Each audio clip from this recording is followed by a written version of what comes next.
Matur nuwun. Singapura matur nuwun. Setunggal lagon gelo anak wedok. Soale iki nika pojok dhewe nika sajene nika ken minggir. Jan iki Pripun? Jumbo kalian Mas Dalan. Oh pripun? Jenenge Baut. Oh Baut. Apa-apa iso mantolo putra mantolo putri. Nggih. Mantolo. Mancal putra, mancal putri. Apa nak mantolo putri piye? Nggih mengeten iki. Lho. Ora tekseno iki dadi putri ngono iki. Wah, mboten kula kan dadi putri pisan kula wegah kok. Ya mesti kemawon. Wegah lha kok nek nganti meteng. Ora. Ora tekan niku. Boten iki kodrate. Oh, nggih. Kodrate dadi wong lanang. Nah. Iki bojo kula kek kula sing wedok niki sing lanang. Niku pun kodrat nggih. Dadi ora entuk ngowawahi Adat adat. nggih. Tasih Ngowawahi kodrat. Nggih, nggih. Kabudayan koyo ngene iki lho, Mbak. Alhamdulillah. Alhamdulillah. Oh, kayung banget. Alhamdulillah, Petro. Aturane jan ketat ya. Wah, nggih, demi ketertiban, demi Jos luar biasa. Dengan anak wedok iki dene wong sak desa ora oleh. Lho, kok ora oleh? Ra entuk anak wedok siji. Nggih. Wong sak desa ora oleh. Lah oleh mawon. Ya ora setunggal. apa-apa, engko tangga kan ora apa-apa. Nek wong siji sing ngepek oleh, nek wong sak desa ya ora oleh. Oh, tegese sak Oh desa. lah ya pula umpama kowe dianu tak. Umpama kowe dipek wong sedesa ya opnam tenan kowe kan. Pripun Pak Dalang tasih? Pripun menapa melih menika Pak Dalang? Monggo. Lewung. Yo. Yo, maju semua.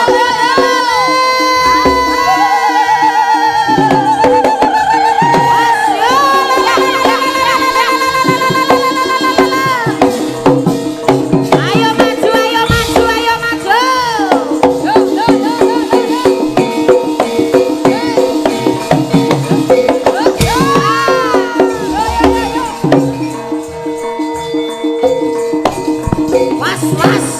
Was. Saka watu bali ning watu. Saka kayu bali ning kayu. Tunggal guru aja gagu. Tunggal kanca aja mbeda. Setan ora doyan. Demit ora dulit. Hup. Ayo tinggo dolan. Semangat. Ayo tinggal. Langsung menggerak.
Asik.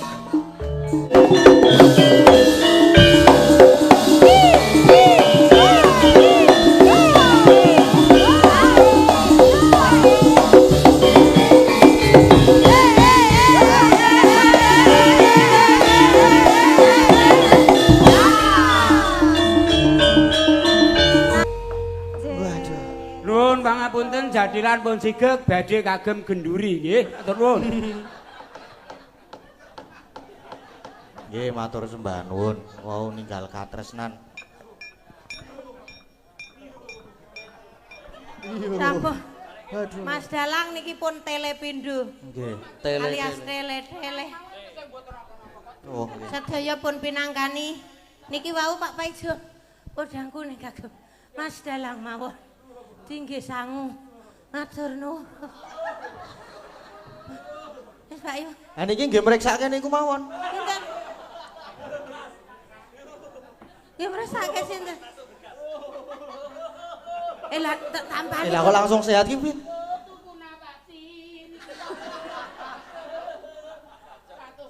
Kuput napasin 4.000. Kok yo ditambani. Alah, butuh kok. Menggo Mas Dalang. Ah, ya wis ben kok ya butuh, aku ya butuh kok ketoke malah jero butuh kok ora kono wis ben. Pun. Anu, Mas Pak. Dalang sampun. Kula kalih bojo kula pun tele-tele. Oh, nggih. Nggih, kersane pripun iki tesih napa malih? Nggih niki sampun yen Oh. soalé niki lakone tesih dawa. Nggih, Lah alhamdulillah. atus-atus. Masa pun rampung. Pun niki pun. Pun rampung nih, kula tesih. Pun. Ajeng Nggih pengen diteruske teng gara-gara. Oh nggih. Gara-gara. Nek ning niki nggih. Lah niki hitungane ming limbukan Oh, kok. mung libukan to. Nggih, dadi mboten ngantos gara-gara. Nek saged bar mingguan ki rampung kabeh, Mas. Sampun, Nggih, Pak sampun, Dalang, matur Mas sembah Dalang, nuwun. Mas Gading Pawukir. Luar biasa. Wiwitan ngantos pungkasan anggen kula caos panglipur keladu atur wani kurang deduga nyuwun Oh, agunging samudra pangangsami. Katite biasane lho, Bu. Kenapa? Biasane anggere ning Pak Dalang tegel Mbah Baut insyaallah jaya. Amin. Matur nuwun Pak Gading, oh Mas Gading. Mas Nggih, matur Gading. sembah nuwun, Mbah Baun. Nggih, Mbah nuwun pun lajengaken malih billahi taufik walhidayah. Wassalamualaikum Wassalamualaikum warahmatullahi wabarakatuh. Nggih. Enjing bidal kumuro saking jroning raja. Anggung ingkang bala Kaswa Prabu sananira Lira Surya Wedalira Saka ing Jalanidi Rasa madangi jagat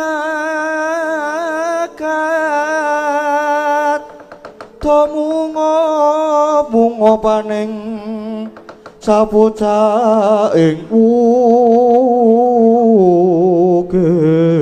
ukir Para babang sumerat kring soroting surya Mekolan gunung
Trung Bapak Trung Bundar buka siti. Trung Bapak Trung Bundar buka siti. Buka siti. Buka siti.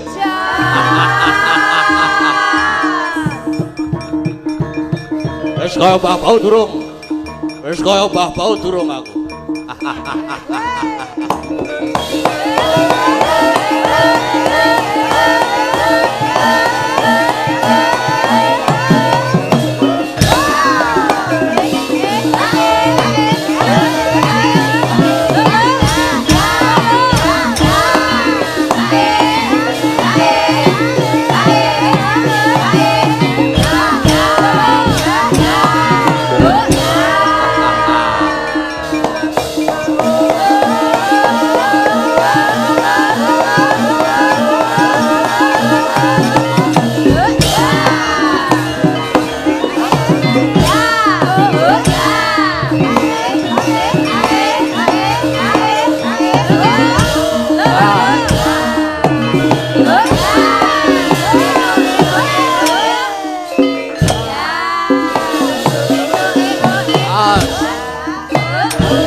Yo, wis.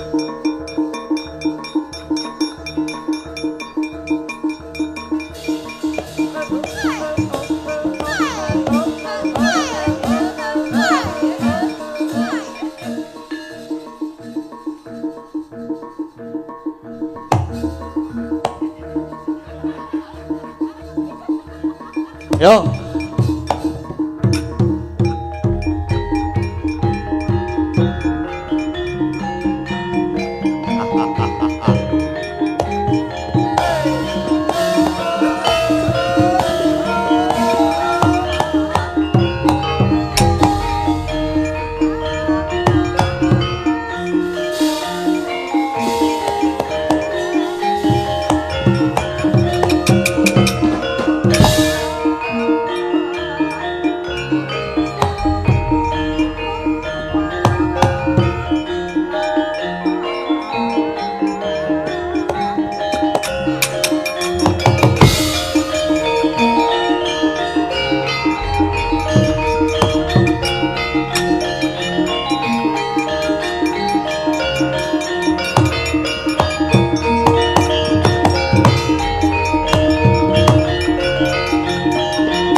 Panalinganiro Luacaring ratri linenggak jangganiro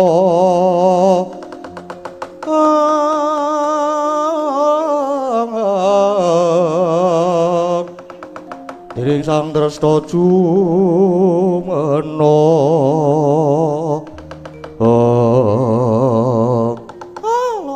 lole blekudhok manyar-manyar Depate.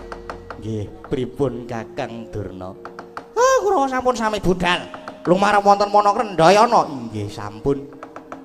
Sampun kuwatir Kurawa sedaya sampun budal. Nggih, syukur. Ngaten. Margi, niki pancen mundhih dawuh anak Prabu Duryudana. supaya ngawat-awati putu kula Lesmana Mandra Kumara anggenipun badhe tapa wonten wana Krendayana gayuh wahyu ning ratu nggih. Ning wong tapa niku laku prihatin. Kok ndadak diawat-awati niku jenenge ora tapa. Niku jenenge ora laku prihatin. Pun to. Mang manut mawon. Lesmana nika bocah sing manja. Nika manja. Ning sajeke urip ora tau prihatin.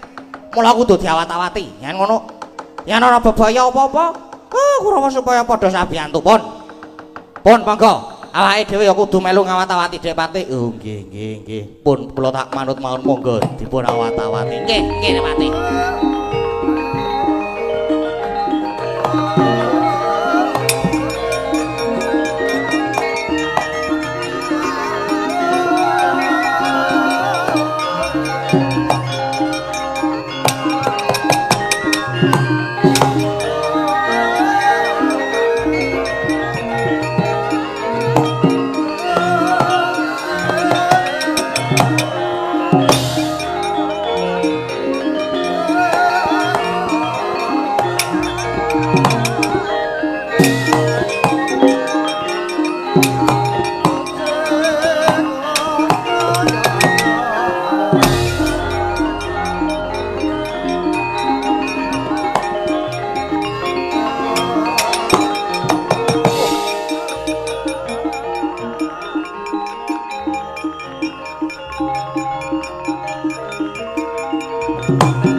Lamun katututan lamun mangsah prawira digdaya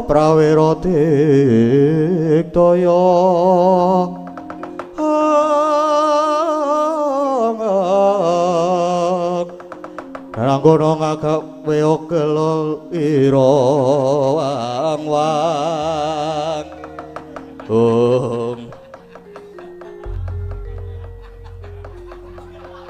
rasa guyu kuampleng kowe. Ngopo lali cakepane? Hooh. Surapopo. Iya, Surapopo. Walah dalah. Lagi wae mlebone Walas Krendayana. Mentrang kowe ganti wong adeg kaya ndha. Siagi yo. Dasar kepara nyoto Kartomarma. Wah keparat nungkak kromo jangkar kowe apa-apamu. Kowe mesti nganti wadya bolos gelar papan ora urung mesti mung bakal mbebudhek banyu bening. Wah gedhe sujanamu. Ayo minggira. Kowe aja ngalang-alangi. Ngerti yo? Aku lan Kurawa bakal ngawat-awati anakku Lesmana Mandra Kumara nggone tapa ning Alas Krendayana kene. Bali yo. Ora gelem bali tak babati wadya balamu. Ngerti yo? Aku ning ngene uga ngawat-awati angger sombong nggone topo. Wah, nunggal karep. Mula wae kowe sumingkira, ngalao. Gelem sumingkir wis entek budine Setyaki. Babu arep ngopo? Ora minggat saka ngarep aku tebak dadamu kene marganing patimu Singalena Prapteng alis Kartomarma.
Ayo iki Udawa.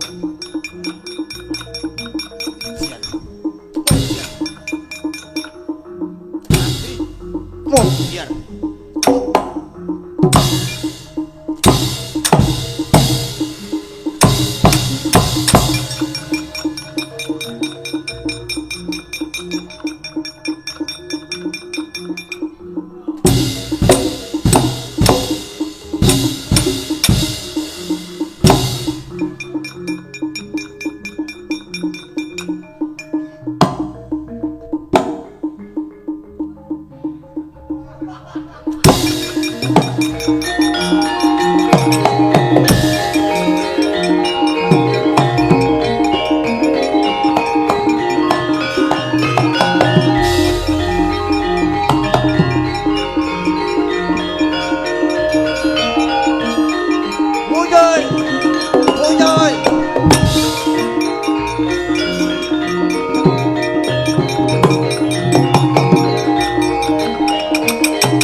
Mandek.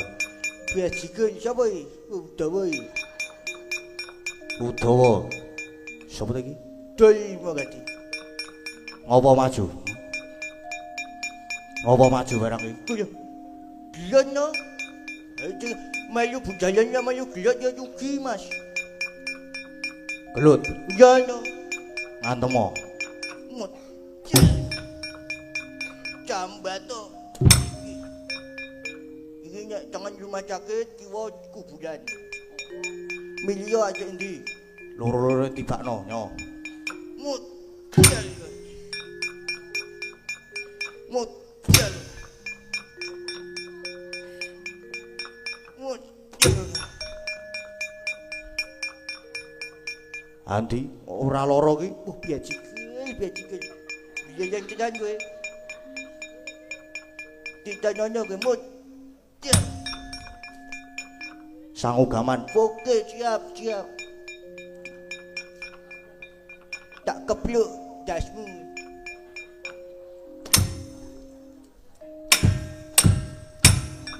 Golek liyane. Biajikan, ampun jen gue.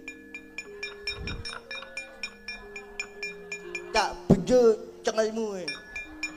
Nyo cengel. Golek liyane. Oke.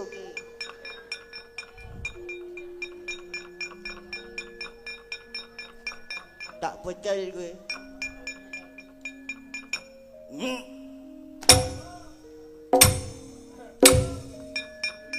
Liyane meneh. Iya.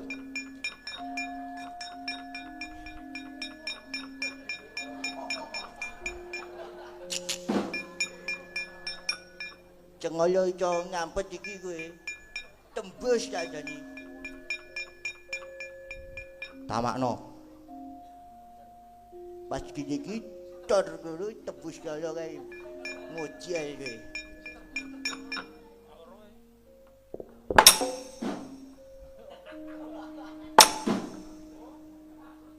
Sone nek nggawa pistol ki sing ana isine. Wah biaji kok tak ijeni apa iki mau?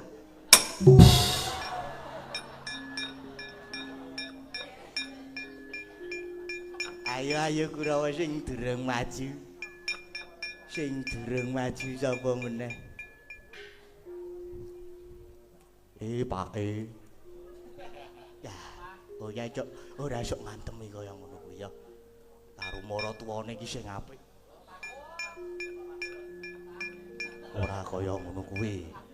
Kae ya sedulur-sedulurmu ora sudi. Nengane kowe iki.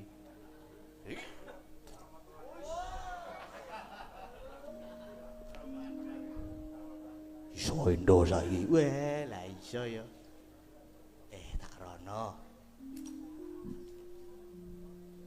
Mara tuwa. Yo oi. Rawani aku ngantemi kae. Mara tuwa kowe. Titip ora? Aku titip wae nyo. Iki tulung kamplengno pisan. Yo. Wis kira aku ora kena dosane.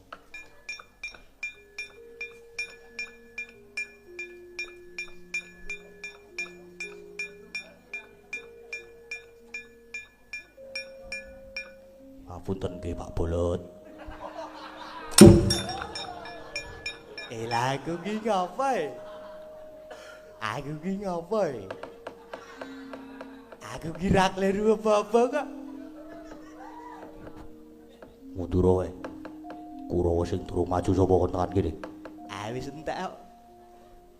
Yo tak mundur yo. Beres. Gadingers kae mriki. Yo. Ndi meneh Kurawa sing durung maju kon tekan kene. Mungsuhe Setyaki.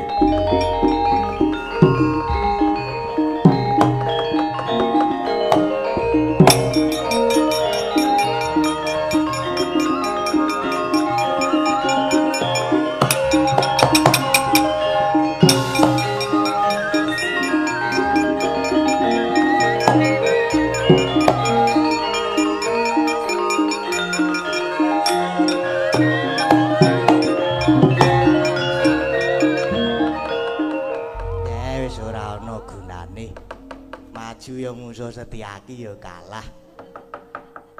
Arep mundur kok ketoke ora entuk gawe.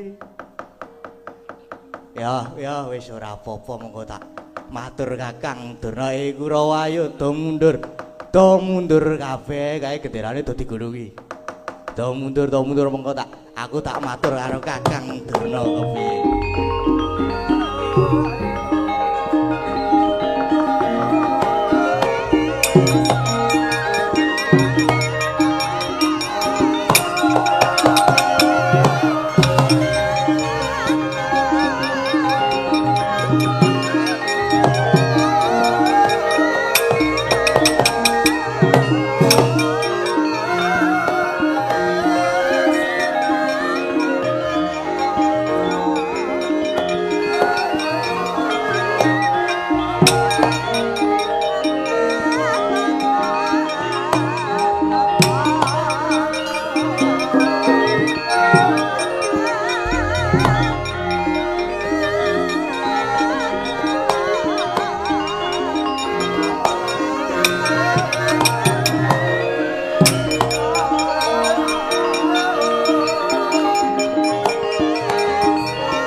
Sing asamun ngisep sepining Supana.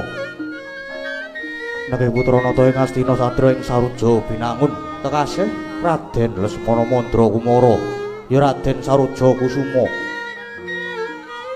Kapilar milar saking praja manjing wana Krendayana amangun tapa Sepang Semedi sedakep saluku juga. Eling-eling Raden Lesmana putra Narendra. Nanging datan ati lampah prihatin. Mila dene mangun tapa kaya datan manteng pangestine. Krana semua ajrih dhateng kawontenaning wana. Sekedap ujal uswa, sekedap ngombe wedang putih sarwi dahar nyamikan. Sekedap nyumet ses.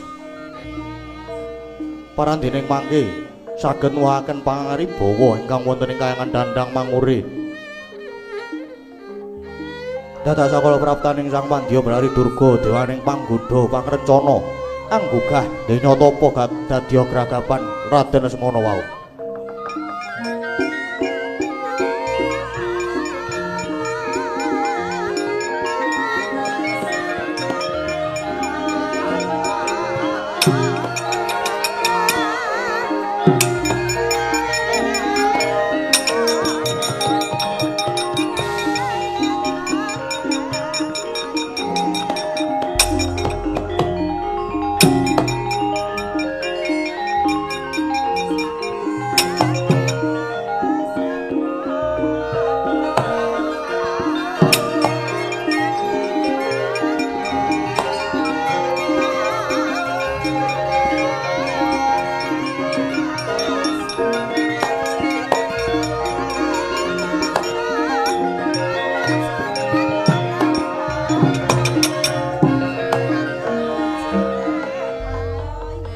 Langing driya mangu-angungkung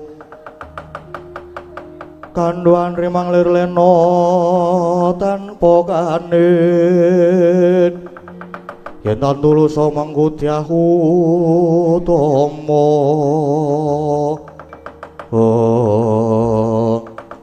Tobat nganti gawe gagareng kayanganku dandang mangure jebul ana titah ingkang tapa ana krendaya ana kene ora pangling iki ayah ulun Lesmana Mandra Kumara woi iki nang ngalas kok eneng cewek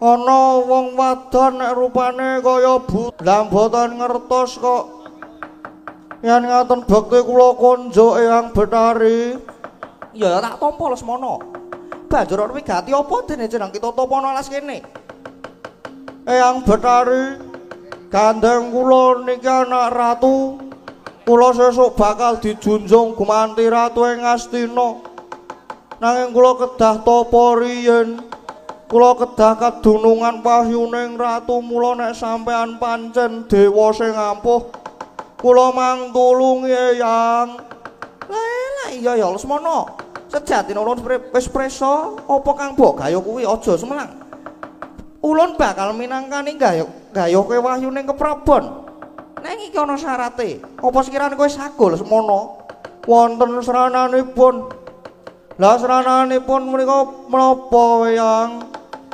sranane ya kuwi rene besok bakal dumati perang gedhe Bratayuda Jaya Binangun tak gayuhke wahyuning keprabon nanging besok yen wis dumati perang Lesmana kudu dadi mangsane para wadya baju barat. Piye sago apa ora? Eyang. Perang Bratayuda niku tasih dangu.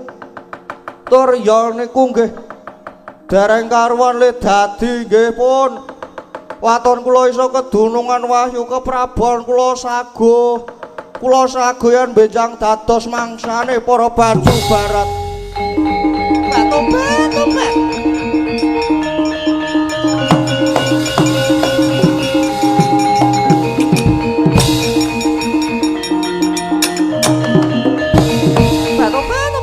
Lesmana sumamu disekseni jagat sak isine yen pancen mengkono tunggunen sawetara tak munggah ning kayangan Suralaya tak gayuhke wahyuning keprabon inggih matur sembah nuwun Eyang Betari Asih oleh wahyu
samara pamoring sukma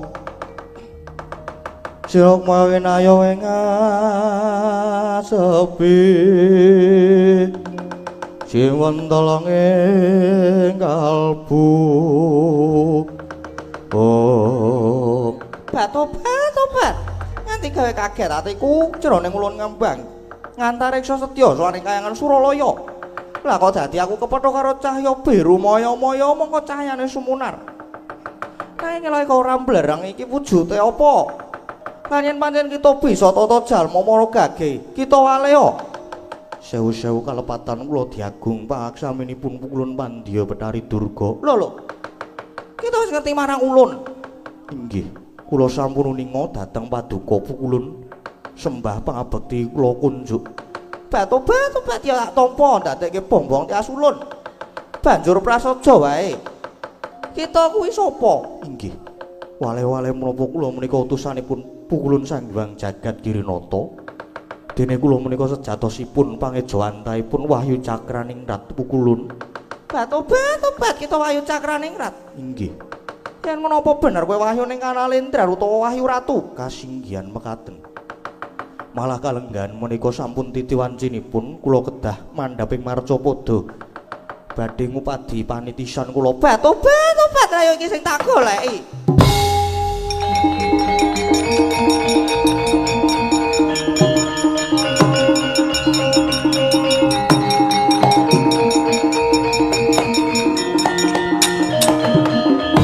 Batu-batu pasang Yogya katuju inu. Cakraningrat. Nanti tarewang aku bakal sowan ing kayangan sejatine aku mung bakal nyuwun Wahyu Cakraningrat. Tak suwun supaya gelem ngomongi marang putu kula Semana. Mula rening nyatane saiki malah ketemu ana kene kowe manuta. Manuta tak suwun supaya gelem ngomongi marang putu kula Semana Pukulun. Nyuwun pangapunten. Paduka menika dewa. Mestinipun sampun puna dhateng pernatan. Bilih wahyu tumedhak ing Marcapada menika boten dipun boyong kalian sinten-sinten. Nanging kula kaparingan purba wasesa utawi kamardikan amilih dhateng swarga kula. Momong dhateng jagatipun titah Marcapada. Monggo menawi sisip lan kesluru anggen kula ngomongi titah, yekti boten badhe saged ngruwat saking memala satemah badhe mbabar angkara gung. Nanging menawi cundhuk jumbuh lan gambuh saekti badhe ambabar katentremaning jana luka. Pramila saestu nyuwun pangapunten yen kula boten saged minangkani ingkang dados panyuwunan Paduka Pukulun. Bae. Batu-batu ban ngandar-andarang gedungkut. Kakean gunem sing tanpa guna Cakraningrat. Yen kowe ora gelem ngomongi putu kula Semana apa kelakon tak rada paripeksa. Yen kersa Paduka mekaten, monggo yen saged. Wah, tak lakon rada paripeksa tenan kowe Wahyu.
Nama Sidam ingkang nedheng sedakep saluku juga Mahasing Asamun ngisep-sepining supana iki putra Ndwarawati Raden Samba Wisnubrata.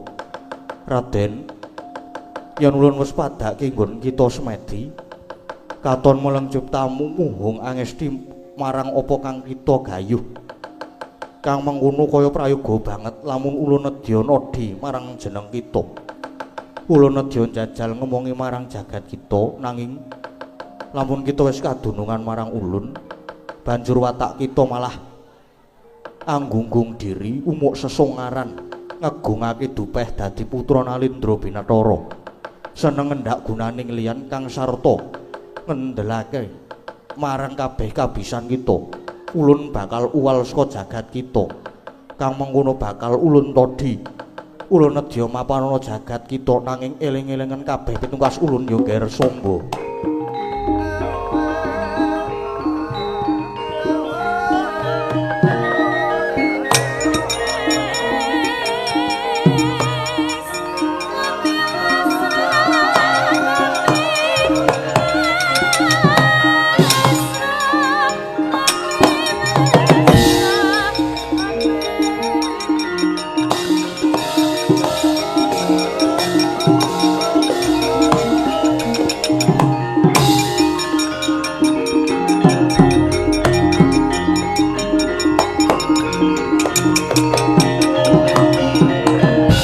Adalah ora tuna nggonku ninggal kasatriyan Parang Garuda.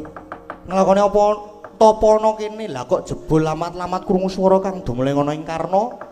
Bareng aku yen to iki mau wujuding Wahyu Cakrane Ngat. Nanging wis manjing ngono anggaku temah jugar nggonku tapa wae ladalah. Yen ngono wis kasembadan sing dadi sedyaku nggonku kepengin kadongan wahyuning ratu. Nah iki bakal pinardawa kamulyane Samba tedhak turasku besok uga bakal dadi ratu ana ing Nuswa Jawa. Bakal saya moncer, bakal hanjaying bawana uripe Samba. Dasar aku saiki wis kedunungan wahyuning ratu, mesti wae aku uga kasinuhan kadigdayan linuwih. Dasare aku ya bagus. Sapa wae mulat karo Samba mesti bakal padha lirip. Wah. Iki mengko yen aku bali ana Ndwarawati, mesti bakal padha disubya-subya. Samba wis kadunungan wahyu. Bakal kajen aku bakal kondang Kajana Priya.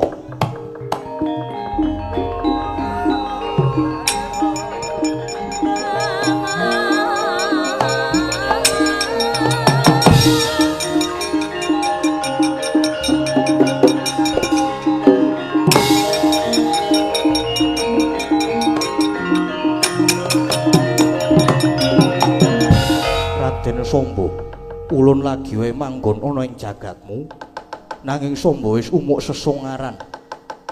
Pratandha Samba ora kuat kadunungan Wahyu Cakraning Rat ulun. Ulun uwal saka jagatmu Samba. Sawahyu, sawahyu.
saya dalu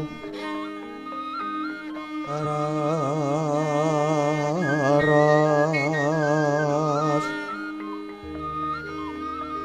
apyara sorot lintang kangku madhap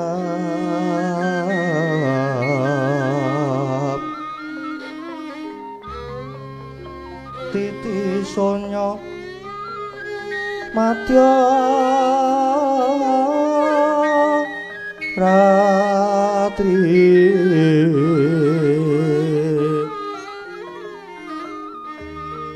lumrang kandaning pos pita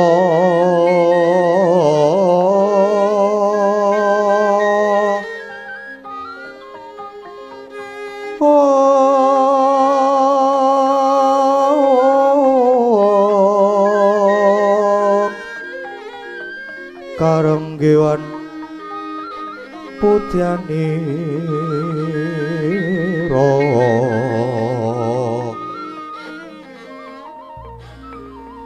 sang Wijawara grengeng lera swaraning madu branta manungsung sarining kembang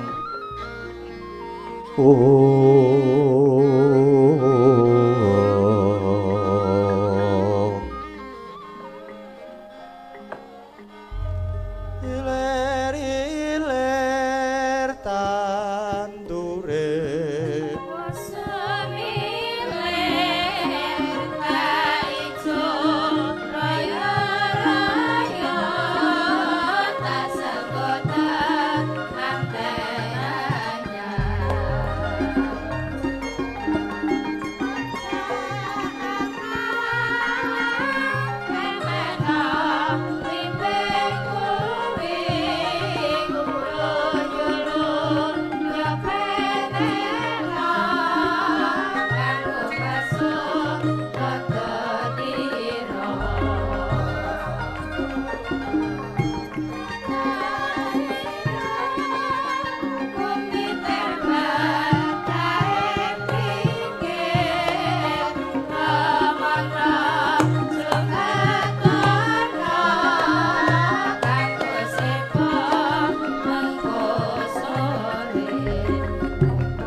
Sireping sang wangrangka gumantos ing dalu jroning rati dereng wonten ingkang kacarita amung sanggewang Pertanggapati kang jemedhul saking Brangwetan nadyan kelingan megarsa gunung-gunung parandene bisa merbawani jagat raya duwi tatasang kamantian dewasani nang wau kawusa wancir wis ngancik gara-gara Sukramangkara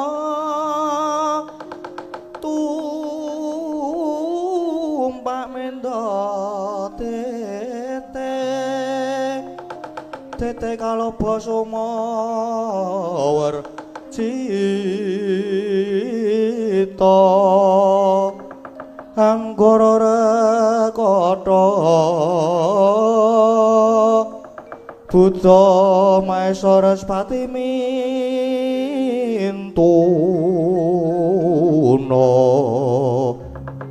eka dwi tricatura panca cacapta astana dasa